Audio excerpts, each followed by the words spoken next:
This is an exclusive presentation of the Foreign Press Association. Welcome everyone to this evening's digital broadcast presented by the Foreign Press Association and Foundation. I'm Jeff Oppenheim, your host for tonight's program, Coping with COVID, Mental Health Issues Under the Pandemic. I'm going to introduce the panelists in just a moment, but a few aspects of housekeeping here, which will also give Zoom the chance to populate as people join us. First of all, you should know already that the FPA and FPF are nonprofit organizations. They rely on contributions from corporations and foundation grants as well as they say, from viewers like you. So the best way you can support the FPAF is by joining as a member and at the very least making sure you're on our mailing list. Both of those can be done by visiting us online at www.foreignpressassociation.org or by sending an email to fpa@foreignpressassociation.org.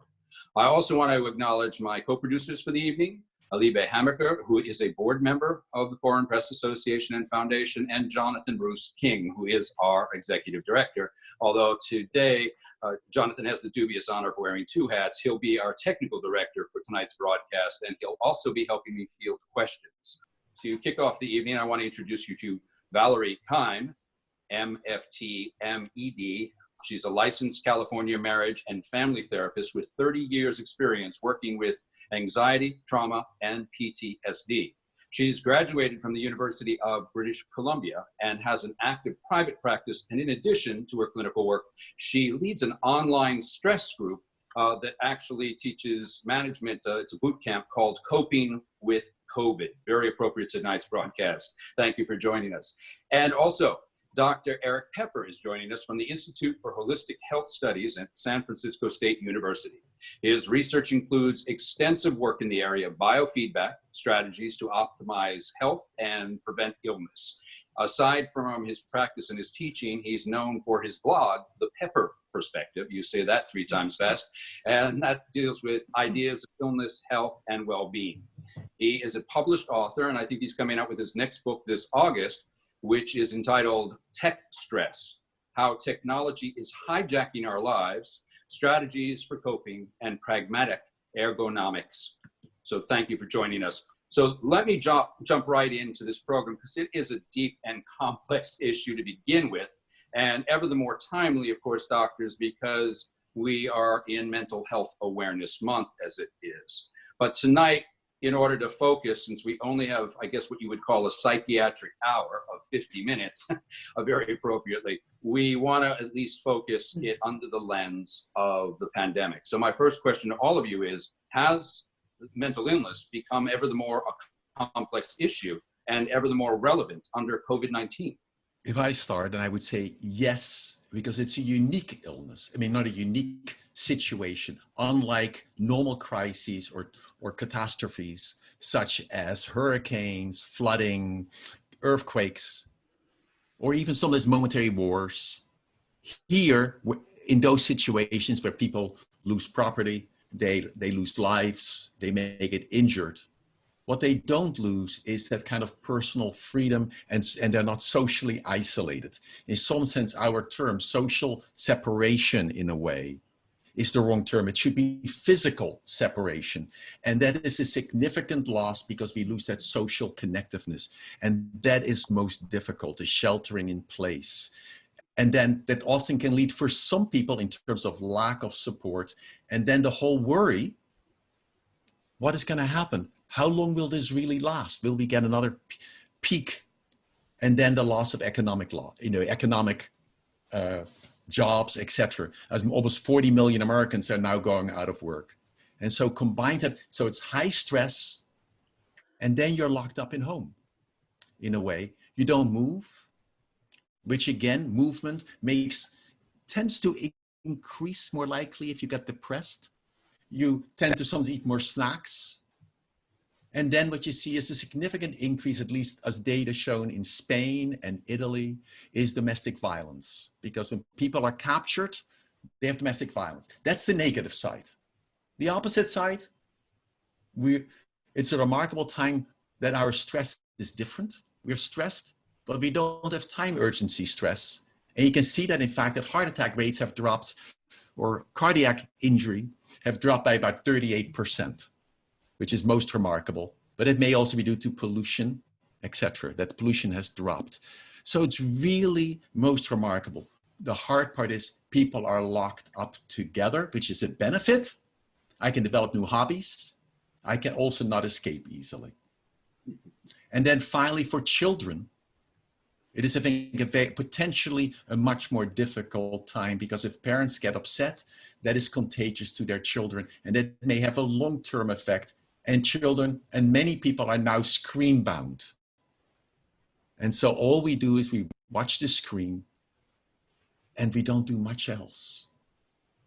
I could do one more piece, and that is, as we watch the screen, I'm talking to you right now. On the same screen, I may do my work. On the same screen, I see my family. So all of a sudden, the normal cues by which I make social connections, which are situationally connected, have disappeared. And it means we get a kind of blending, a flattening of evoking emotion. So what we do see is an increase more for a number of people in anxiety, and especially for people, at least especially of our students, and kind of lack of drive, a sense of more difficult to get to do stuff. Keim, let me open that up to you as well. Yeah, I completely agree with that. You know, one of our most primal human drives is to predict and control our world. If you've ever raised a toddler, you know that this is true. And having uncontrolled loss of what is familiar to us impairs our well-being. It's the bottom line. Then recalibrating to meet the unknown and the unpredictable activates all of our most functional and dysfunctional coping skills. As a result, you know, we're today daily on the media totally inspired by tremendous acts of altruism, creativity, innovation, how everybody is stepping forward to make this work. It's amazing. And at the same time, we're seeing an increase in non-functional coping skills. You know, we're seeing idiots being bigger, better, worse idiots than ever before, you know. And it's a surreal two-edged sword that the pandemic has presented us with psychologically. It's bringing out the best and the worst simultaneously at the same time. You were speaking, it reminded me that in a way the way our rules are for public health, and that's to really separate people in space, is great. And this is the paradox. I want to be separate, not to share the virus. And at the same time, if you look at almost all early cultures, the most painful punishment that could exist is banishment, is separating people away. And when we make people alone and lonely, that really increases the risk of mental illness. It increases the risk of depression and physical illness. Yeah, I call that passivity stress. Yes. When you're alone, you're less activated. And that is, humans just aren't wired to be alone and to be passive in the face of a stress. So that really heightens the stress response.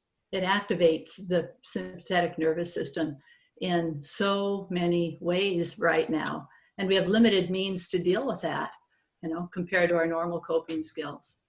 Yeah, you know, and the upside is crime is down, ER rooms are more empty than ever before, traffic accidents are down, people are at the same time becoming so grateful. I see this as a wave. You can't connect with anybody you're missing on Zoom, not feel a tremendous upsurge of poignancy and connection and valuing what we do have, you know, as long as we have it. Well, part of this also is for being able to put things into perspective, right? I'm wondering, as we struggle to do that, right, we hear politicians and whatnot and various pundits talk about wartime, we talk about 9/11. Are there similar global events that have happened historically whereby we can flag that and say, well, this is very much like that? And if so, why? Oh, I've got a lot to say about that. I know 9/11 is brought up a lot, and it's the closest anchor we have. I understand why it's being brought up, but this is so different from that at a psychological level. Look, first of all, 9/11 was visible. Everybody could see it, and that increased their sense of efficacy and whatnot. The coronavirus is invisible. It could be anywhere at any time, and it's predicted it's going to be in at least 70% of our homes before we have herd immunity and complete global vaccinations. 9/11 was local. It was in one place at one time.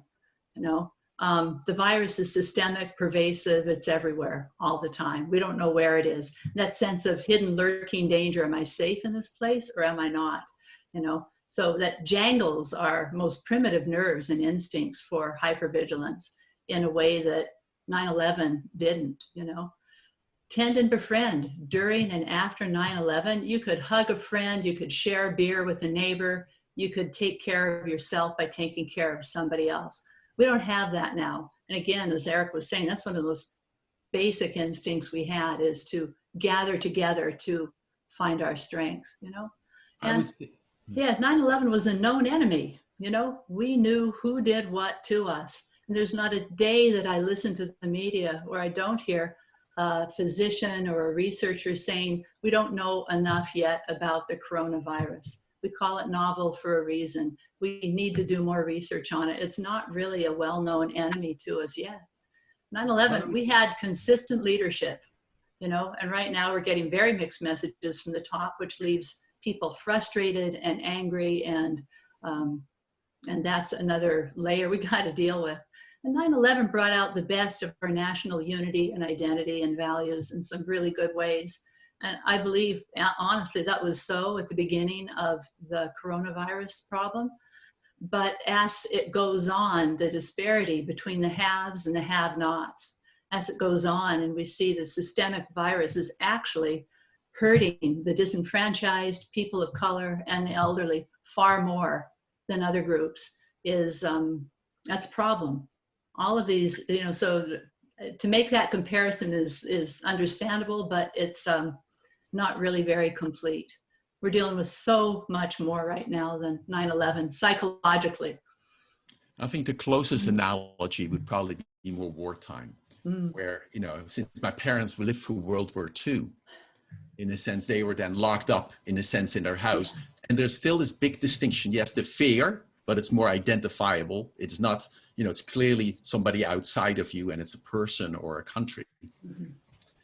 But what I think Valerie said is correct. We don't quite know what will happen. And the biggest distinction, I want to say, is the sense you can't really touch and reach out, a very primitive part. And it reminded me for myself last night. I was going to, we were visiting some people who I know very intimately, but we kept our proper distance.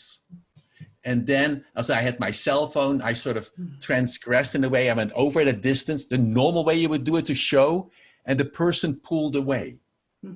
And what I felt almost inside was like I was being rejected, even though I know intellectually I was not rejected. They were trying to protect me. But the emotional response of not being able to hug somebody, to be there, is remarkably difficult. Just think of the mental health or the loneliness of people in hospitals who are now dying, basically without family connection. Or for the family members who cannot be there. Those are the traditional rituals by which we bond, and those have changed. And the analogy to me is much more like people in wartime. Yes. And like you're saying, during wartime, we could self-regulate through touch. Right. Touch is absolutely vital. It's been known for many, many decades that infants who are deprived of touch, they may be fed and changed and given bottles whenever they needed, but if they weren't cuddled, held, rocked, sung to, touched, stroked, played with, they grew up with a very high probability of developing schizophrenia. Human touch is so fundamental to regulation and mental well-being. So the very ground, the very foundation of our mental wellness is shaken to the core at a neurologic and unconscious and primitive level right now. Yes, but to take off your point is that if parents are stressed, and you don't have to be stressed in some ways, it's always, it can be you stressed, this is new opportunities, people develop new hobbies, they really communicate, so I see both sides. But for the ones who are trapped, in a sense, in their room, worrying about economics, doing more alcohol or addictive behaviors, increasing the massive stress, for the pregnant mother who now lives under much higher stress, for the infant being brought up under high stress. That has distinctly been demonstrated to be deleterious for development and for adult behavior. Let me follow up on that too, Dr. Pepper. I mean, you brought up people who might already have a pre-existing condition, such as an addiction to alcohol or drugs. Maybe they were in midway through their treatment even, or just coming out of their treatment. Let's talk about pre-existing conditions and the situation you then face going into something like this, where at best you probably are all treating with social distancing in mind. So let's talk about that polemic within treating people that have outlying issues. Well, let me give just three behaviors that make it worse. One, if I snack, I have lots of sugar. That will probably let me crash more. It's an automatic behavior. Alcohol would be in that same category. Two, I tend to sit more on the couch and slouch. And when I slouch without knowing, I have more access to hopeless, helpless, powerless, defeated memories. That goes automatic, but I don't know I'm doing that reoccurs. And third, I don't do much less movement because I am now staying in the house. And we know that one of the best well-studied treatments for depression is physical activity. If you can get people to do physical activity over a long time, that works as well as most antidepressants. Both of those have been reduced so that people are more captured. So those who move into that more helpless, powerless place, they escalate. And then we don't have this social support. I was just talking to one of the people today, this morning, and they were saying they have a meeting scheduled at 2 o'clock, a kind of activity.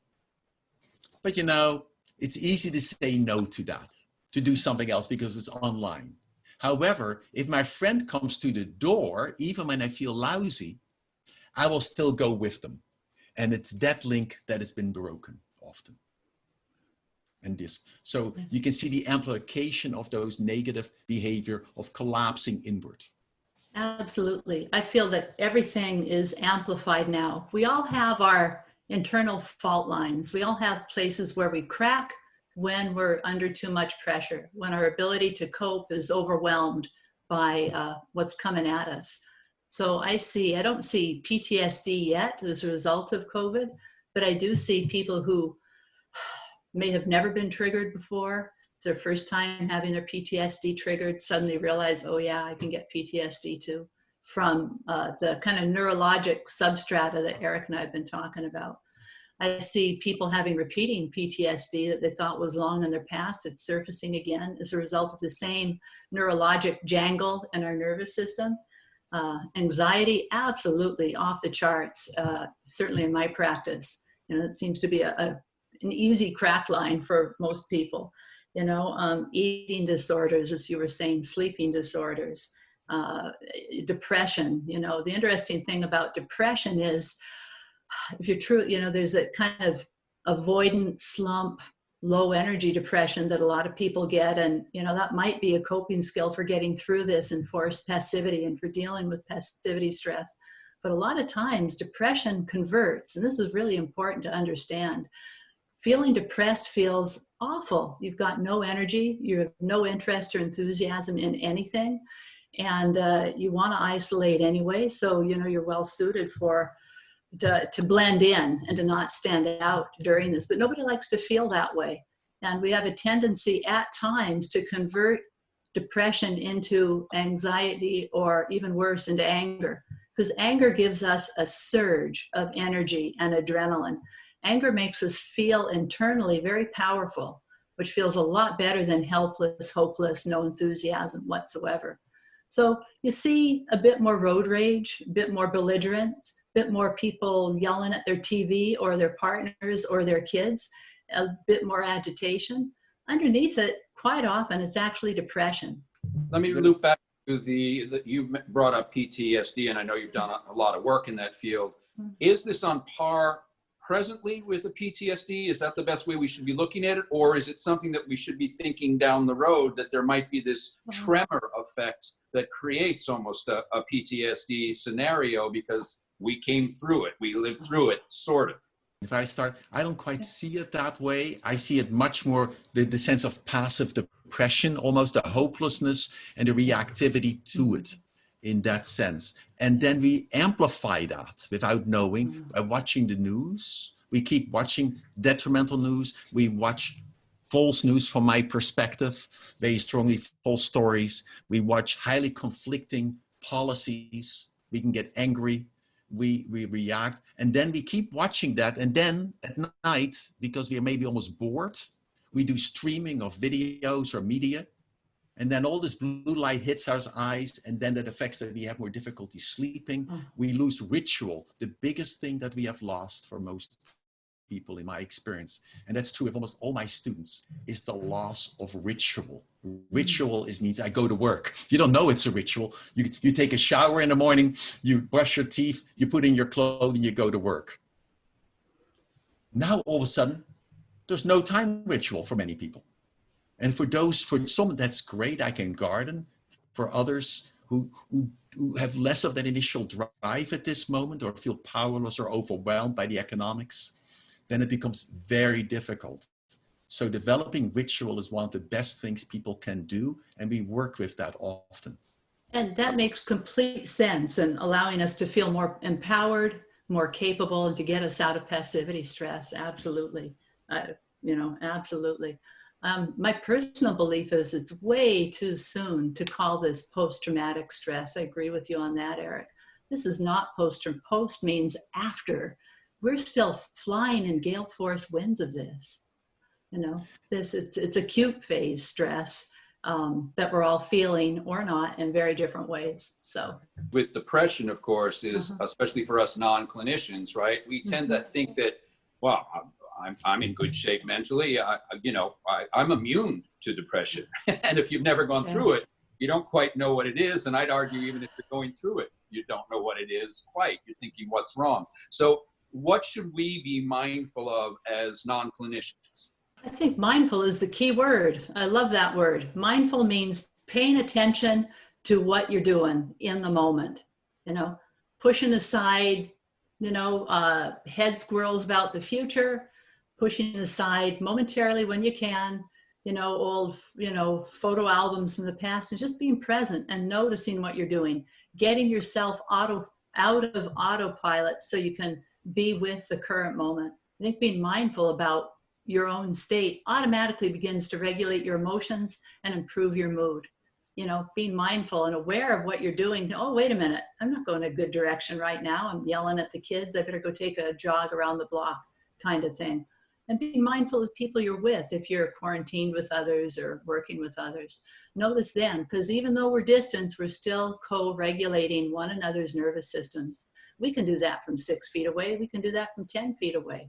So to be aware of how you are, what you're radiating emotionally and what's being radiated towards you, and to do some emotional hygiene around all of that. Take care of yourself, be mindful of your mood, your activity, and watch that with other people too. We can really do a lot in a work group, in a family situation from 6-10 feet away. Wow, I noticed you see a bit edgy. Is there anything I can do to help? I noticed you haven't eaten any of the buffet that was left out. Is there anything I can do to help? That's going to make you feel more efficacious and empowered and improve your mood. And it's also going to give a message of reassurance, which is regulating. That's a psycho jargon for making you feel better, getting you back to your own center. So I like that word, mindfulness. I would say I totally agree with Valerie, and that sense of mindfulness. The second part is there are many things you can do, and ideally just do one. The best lesson I've learned, I can make a whole list and I will easily do that. Pick one and do it. And whether you wake up in the morning, regardless how you feel, you take your shower. And the other part is whether you feel the low energy, you feel upset. Often the one is that you can self-label. That's the mindfulness. I am angry. I'm irritable. The second part is the quickest way in my limited experience, especially of our students, to solve that is first do some physical activity. Go outside and look up. Because if you if you are collapsed and sit collapsed, which we tend to then do, we collapse more in ourselves. Our energy almost sinks. When we look down, if on the other hand, I look up, I take a few breaths and then do some activity, go outside, look at the leaves of the trees, look at the different structures of the roofs. It sounds simplistic, but for that moment, just be in the present. It is most remarkable after 10 minutes, how you come back, you know, and the world looks a little bit different. And so it's when you really are upset at home and you want to solve that problem at that moment, take time out. All the data shows, take time out till you have cooled off and get a different point of view. It's simple, it's remarkably challenging to do, it's possible. Well, Dr. Peper, let me follow up from the holistic approach, which, you know, you definitely practice in. Question, and maybe you could bring us through the sometimes we don't see the natural connection between mental health and physical health. So could you talk about that unto itself, but also my question would be, does it potentially leave us even ever the more susceptible to COVID or these elements? From my perspective, the answer is absolutely yes. The data is overwhelming that if you're lonely, if you take older people who are lonely, their immune system is significantly reduced compared to those who do not feel lonely, who have a lot of social support. That's one. That's one. Two, physical activity is highly associated with enhanced immune functioning. And if you look at COVID, if you think of COVID as a ratio to risk, it's how much virus do you get versus your immune competence. I want to reduce the exposure to the virus. That's one. So I want to have a lot of fresh air passing by me and not recycle other people's viruses or my own. And by having the windows open, which I have here. And second, how do I modulate, improve my immune functioning? It's so sad that 70 to 80% of all the people who are dying of COVID have comorbidities, are people of color, male, older, but they almost all have obesity, heart disease. They have what I'll call life socioeconomic disadvantages, inequalities, and lifestyle patterns which led them to be more at risk.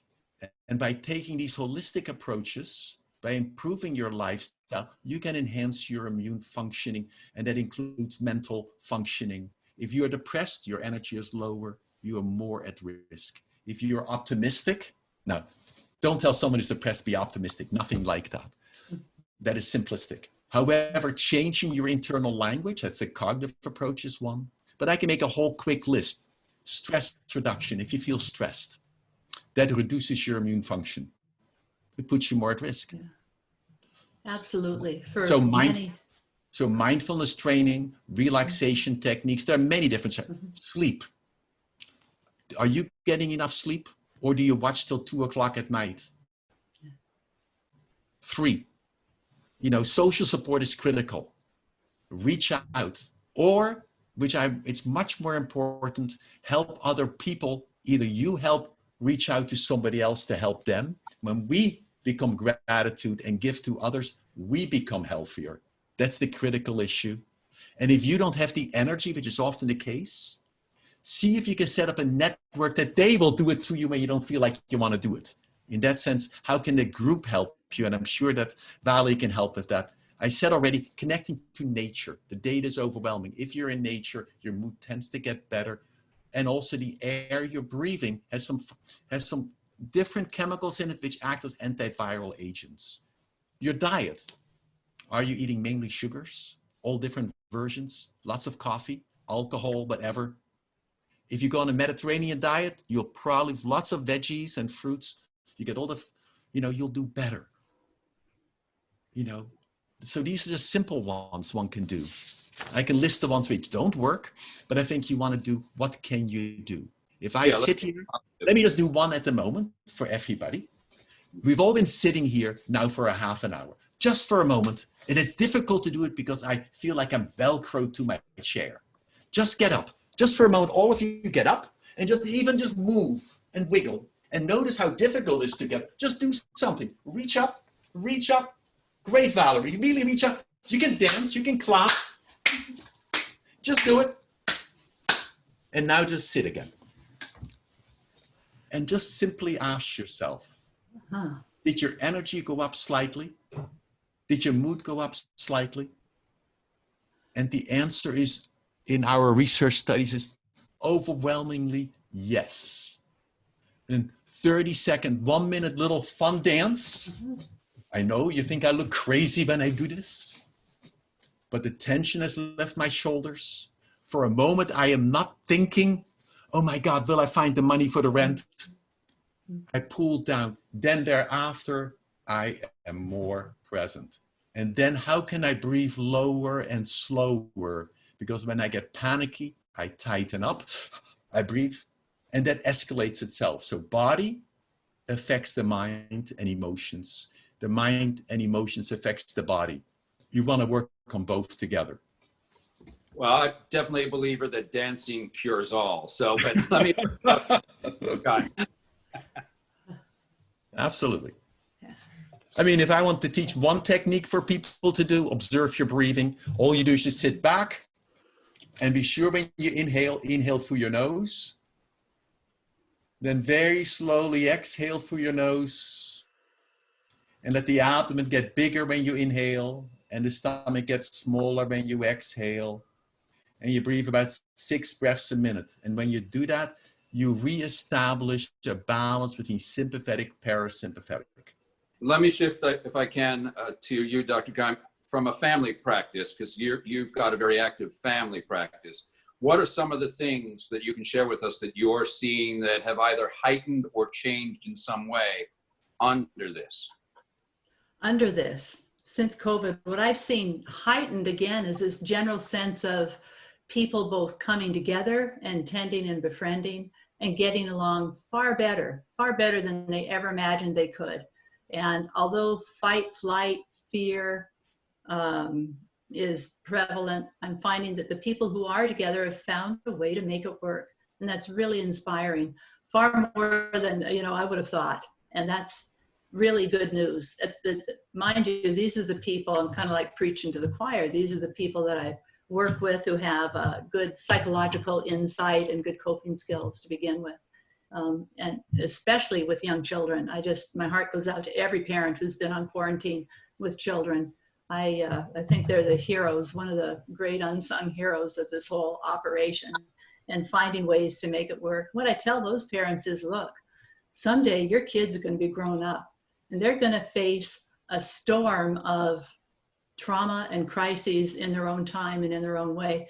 And at a deep gut level, they're going to remember how you handled this time with them. And it's going to come forward. It's, we could talk about our stress being triggered, but also the best and brightest in us gets triggered. And how you're handling this with your kids today is going to set the stage for how they handle crises in their own life.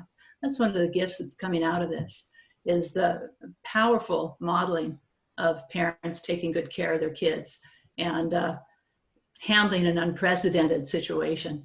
That's been one very inspiring thing I've seen.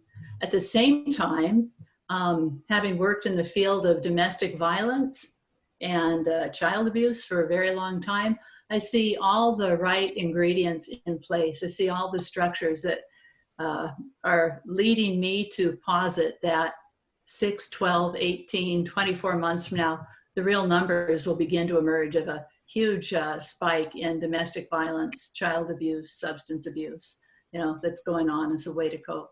Because it's pressure cooker, and we all crack along our traditional fault lines.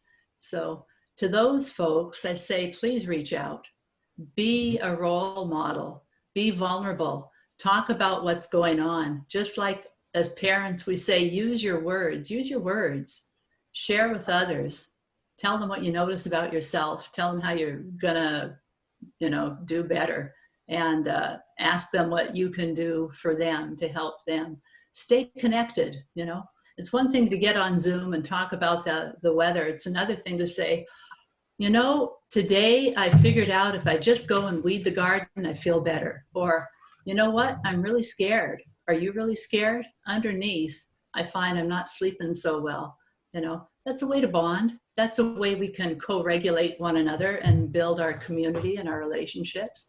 We have a profound opportunity right now to be more authentic. There's nothing like a global crisis to cut through the social artifice and connect at just a more real level, a more satisfying level with the people around you. You know, it's a great leveler in so many ways. Let me drill down on that a little bit too, because I think, and this goes back to sort of this issue that we have to self-diagnose, we have to be more aware. Mm-hmm. And we hear so much in the news, we hear so much from many of our leaders about when we should seek testing or treatment on the medical side. I don't know if I can say I've heard the same amount of noise, as it were, about when I should go in and what I should be looking for any kind of mental issues that might be arising. What's your position on that? And more specifically, when should I? Let's really pull down on those hard. What are those signs that I should red flag for myself or others? That's a great question. The rule of thumb is very simple. When you feel take assessment of what your coping skills are, what you do to, take care of yourself mentally and emotionally. And if they're not up to par, if you're feeling they're no longer sufficient, if you're feeling overwhelmed by what's going on, then it's time to reach out. You don't have to be in a state of crisis to reach out and learn a few new coping skills. Erik's got plenty, I've got plenty. There's websites we'll post at the end of this, which can tell you where to go to learn new coping skills. But just if you're feeling overwhelmed, if the old things you traditionally do no longer work, then learn some new ones. I think you said it perfectly, because for many people, it is a novel, it's a totally new experience. We don't know how to cope at this moment. So we're all struggling. And it doesn't always mean that I therefore am, quote, clinically depressed or have to label myself. But what I can say is, if I don't know how to cope, strength is really recognizing at this moment of time, I don't have the answers. I ask to my friends, my family members, my colleagues for wisdom, or at times a therapist or teacher. And it's that quality of asking. If you end up falling into a hole where you don't dare to ask and you collapse, then that is a kind of negative sign. But I'm equally impressed with my students, how many of them in the first shift, when they all moved online and they left the university, it was a big shock. They dropped out in a way. And then, you can see them popping back up, and most of them are remarkably resilient. And it's a time of strength. It's really, I'm in awe of that. That now they may be living with many people in a room. They're trying to figure out how Zoom, and one child is doing it on this corner, the other one in the other corner. And somehow they're coping with it. And really, you need help when you can't cope. And I think that's probably the easiest way to think of it. Or if you're a danger for yourself or others. Yeah, absolutely. And ironically, I find the people who have coped best with this are people who've been through horrific crises in their own personal life. To them, this is water off a duck's back. They've already got it. So many of us have been blessed with living lives of privilege and ease that for many, especially students, that it's sometimes the first time they've had to deal with something way out of their depth. It is for all of us. But people have already been way out of their depth and are going through it or come out the other side. They're much better. They know how to self-regulate, how to keep themselves in good shape. They know how to face the unknown and go, well, this is the unknown and I don't need to run from it. I can just be here and be present in the moment with it. They know how to be vulnerable with their friends and ask for support. So from your experience there at college in San Fran there, Dr. Peper, and what you said, sounds like we're revisiting some of the old things about drop out and drop in and just be present. But that said, I want to be present. I see a lot of questions at this point populating our queue. So I want to open it up at this time. Jonathan, where is our first question, and where is it from, and what is the question? Hello, everyone. We have several questions. We have one coming in from Germany. We have, if you are in an age-compromised group, what can you do to reduce risk? Are there lifestyle choices? Are there coping techniques that can work? Let me give you my 2-minute possibilities. One, have lots of fresh air that moves. Do not be in a building where the air recirculates. unless it is going through a HEPA filter. Because if it recirculates, if somebody is potentially sick, you keep inhaling that virus. So open your windows and doors. You're almost your grandmother therapy. That's one. Two, in terms of lifestyle, physiological changes, take a time, but at least have more vegetables. Do not eat your sweets and go for nice, lovely walks. Walks, without getting exhausted, enhance your immune function. And so in the most simplest one, I would have to argue, have lots of air exchange. We forget that. If you look at the whole history of COVID deaths, they almost all occur when people are locked together in a small room where the air does not circulate. If the air circulates, you get a much lower dose. You may still be vulnerable, you are. And if you're older, what can you do to boost your immune system? Do laughter, that helps. And I really mean that. Check what news you're watching. Are you looking only for failure or success? Are you looking only for failure, horrible things? Take your morning walk and have social support. And then there are some other dietary pieces one can add. You know, be sure you have enough vitamin D, you know, some vitamin E. Those are just simple ones that augment, that support the immune system. And there are many others like that. Don't overdo it. Enjoy it. That's excellent. Yeah. And to win the mental health mind game, if you're over 75 and doing everything you can, you're going to feel more limited and contracted than you want to be. But there's things you can do. I suggest this. Grab your laptop or pen and paper and write a list of your achievements every day. Write down what you've done. Write down, you want to increase your mindfulness of your efficacy score, because chances are you're doing far more than you realize. And the sense, again, of being in power and control of what we can control in this situation is going to boost your immunity against depression and anxiety. Write a gratitude list every day. Write down something you noticed that's brand new that you're glad you have in your life, even if you're confined to a living room with 10 other people. Write it down. It makes a big difference. Just don't think it or say it. Write it down so you can look at it every single day. That's going to boost your mood and detract from the stressors that go along with confinement and health risk. Don't wait. Call on others. That's a big one. There's always going to be somebody who's hurting worse than you are. Reach out to them. They're going to appreciate it, even if it's a brief contact. You know, as Erik was saying, 1 minute mindfulness. I say 1 minute mindfulness every hour throughout the day. It's not going to knock you off your TV schedule or anything else you're doing, but it will make a big difference if for 1 minute every hour you really tune into the present moment. That by the end of the day, you're going to need less substances and you're going to sleep better. It happens that way. And above all, balance your media diet. As Erik's been talking about, it is so easy just to go into TV land and spend way too much time on news channels. You know, if you do that, make sure you also watch at least an equal amount of upbeat, positive, fun stuff for yourself. Go to YouTube, watch all the funny stuff on YouTube, make yourself laugh. You know, so have a balanced media diet, just like you balance your physical diet. All of those can help you, even if you're confined and in a high-risk group. Try it. You know, don't take my word for it. Try it for 3 days, and then notice how different you feel. You know, thanks. I would add two more to that. One, I totally agree with Valerie. And second, I would add, do one little thing. Do some form of hobby, something concrete, whether you go into the yard and plant a plant. So you see something in action that really helps. And the second one, which I want to follow up on gratitude, which we have done, thousands of people, is go back in your memory.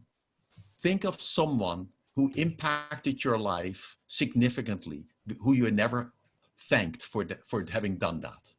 Then write a little letter where you almost write saying how they impacted you, what they did to you, and then call the person up to have a Zoom meeting and share that gratitude to them. It's remarkable when you do that. Tears sometimes come down your face, but they're tears of gratitude. And afterwards, like you glow. When we glow, our immune system is enhanced. We have another question.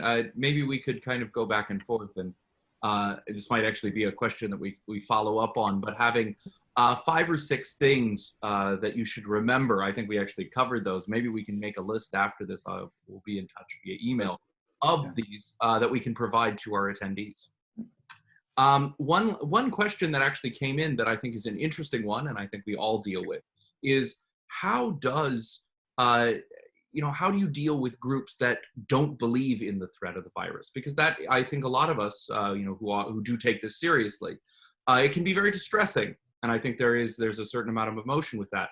What are ways to help yourself remember, that other people are other people, and that, so you can have control over what you can control?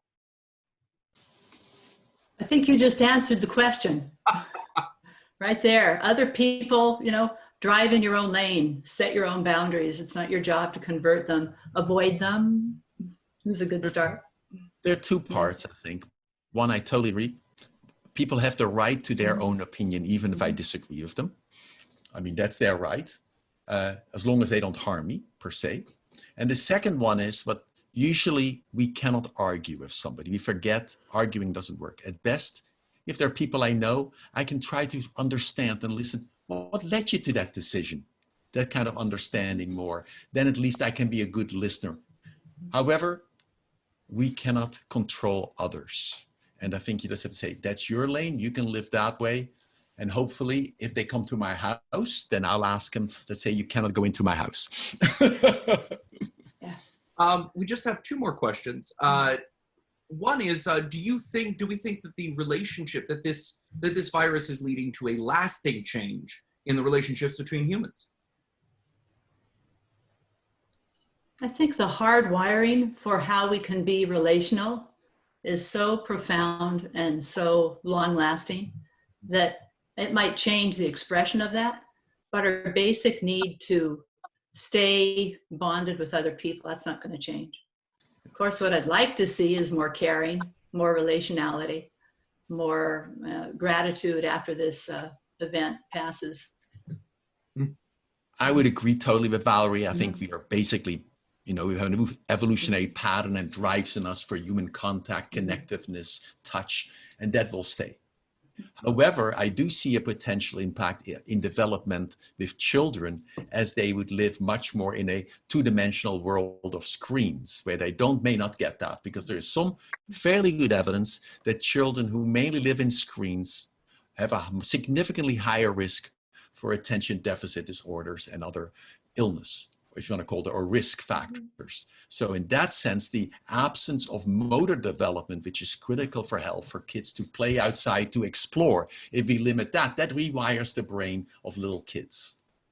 And that may have lifelong or at least some significant impact. So I do worry about that.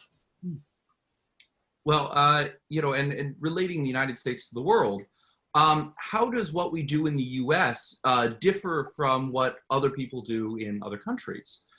Do we all have the same mental health challenges facing us coming out of COVID-19?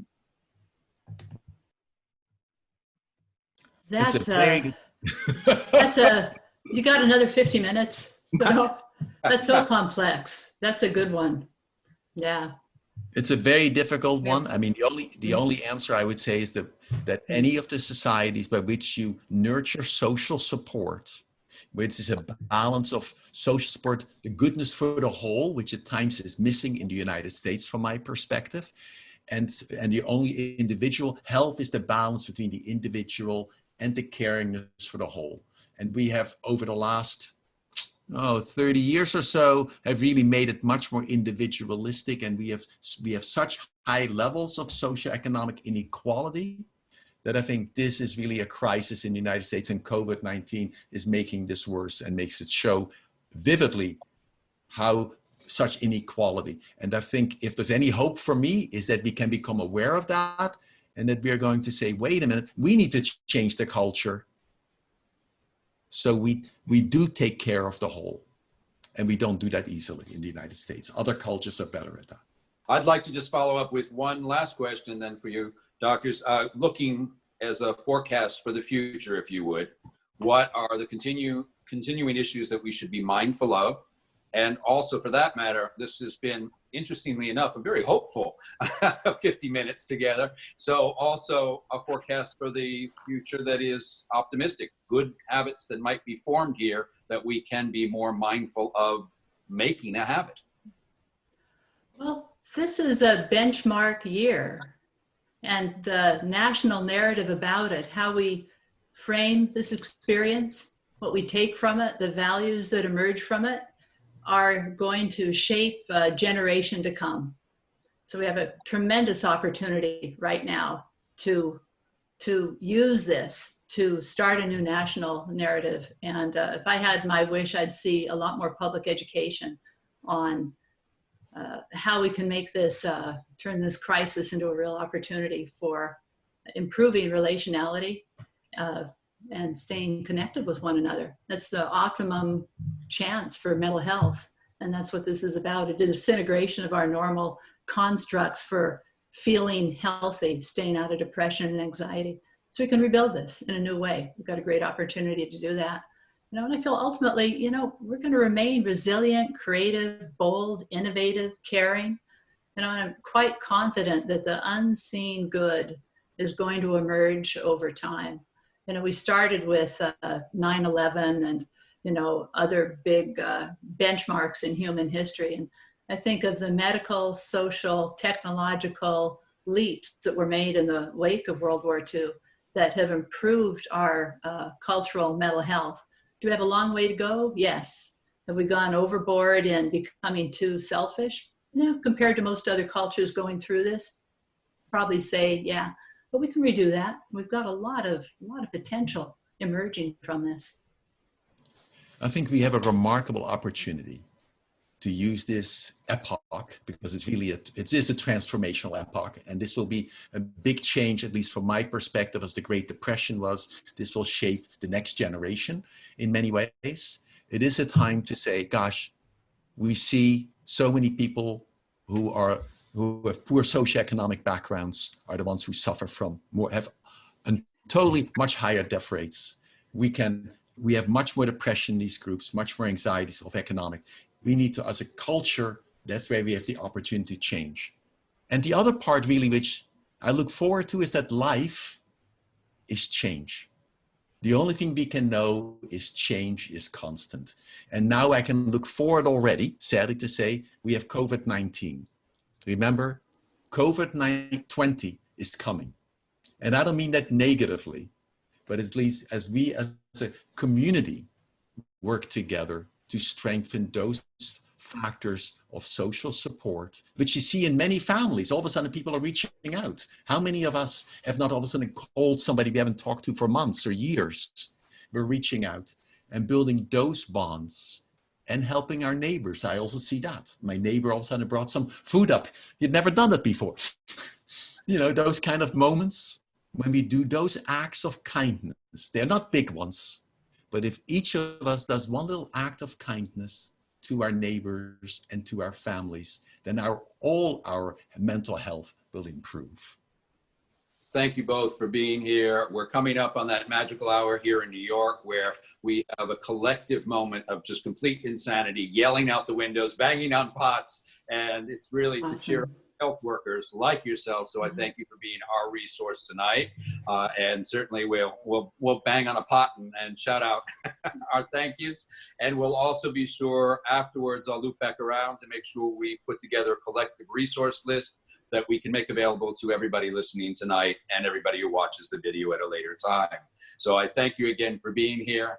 On behalf of the Foreign Press Association and Foundation, I'm Jeff Oppenheim. I thank you for joining us this evening. And again, remind you to check in on the video on YouTube and also to follow us on social media with Foreign Press Association and Foreign Press Foundation at New York.